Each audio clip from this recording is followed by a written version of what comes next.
Hello friends అందరికీ మేమైతే ఇంటికైతే వెళ్తున్నాము విలేజ్కి వనభోజనాలకైతే సండే మా విలేజ్లో వెళ్తున్నారు. అదేనండి చెట్లకి వెళ్తారని అంటారు కదా, మా సైడ్ అయితే చెట్లకి వెళ్తున్నారు సండే రోజు. అందుకోసమే విలేజ్కి అయితే వెళ్తున్నాము.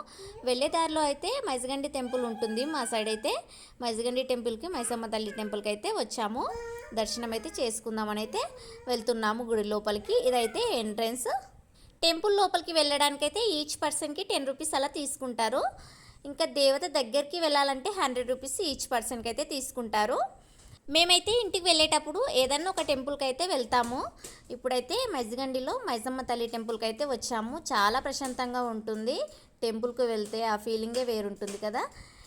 మా బాబుతోనైతే ఇక్కడ గంట కొట్టిస్తున్నారు. మనం ఫస్ట్ టెంపుల్లోకి వెళ్ళే ముందే మనం గంట కొట్టాలి.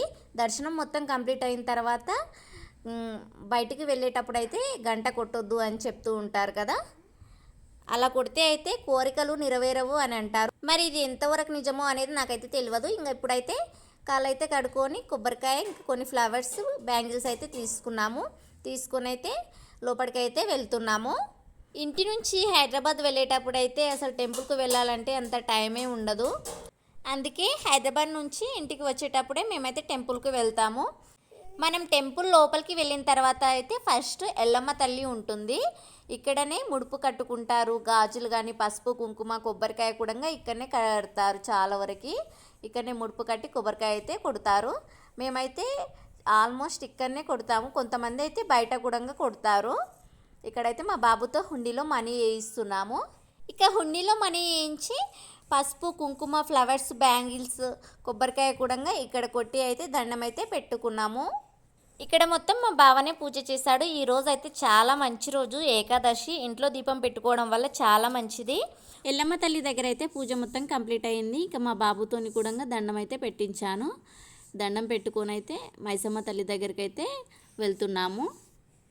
చూడండి, మా బాబు అయితే ఇంట్లో కూడా దండం చక్కగా పెట్టుకుంటాడు. ఈ దేవత అయితే చాలా పవర్ఫుల్. చాలామంది వస్తుంటారు ఇక్కడికైతే. చాలామంది పుట్టెంటికలు అలా అన్నప్రసన్న కూడా చేపిస్తూ ఉంటారు. మా బాబుకైతే ఇక్కడనే పుట్టి వెంటికలు 2 సార్లు అయితే తీసాము. ఫస్ట్ అండ్ సెకండ్ టైం కూడా ఇక్కడే తీసాము. మైసమ్మ తల్లి దర్శనం కూడా అయిపోయింది. కాసేపు అయితే కూర్చున్నాము. దర్శనం మొత్తం కంప్లీట్ అయిన తర్వాత టెంపుల్లో కాసేపు అయితే ఒక 10 మినిట్స్ అయినా కూర్చొని వెళ్ళండి, ప్రశాంతంగా ఉంటుంది. మా బాబు అయితే అక్కడిక్కడ తిరుగుతున్నాడు. టెంపుల్లో పులిహోర ప్రసాదం అయితే నాకు చాలా ఇష్టం. కానీ ప్రసాదం అయితే పులిహోర లేకుండే లడ్డు ఉన్నది. లడ్డు కొద్దిగా అయితే తిని ఇంటికైతే బయలుదేరాము. మధ్యలో రెస్టారెంట్స్ ఏం లేకుండే ఒక డాబా దగ్గర ఫుడ్ అయితే తిని ఇంటికైతే వచ్చేసాం. మరి ఈ వీడియో మీకు నచ్చినట్లయితే లైక్ చేసి సబ్స్క్రైబ్ చేసుకోండి.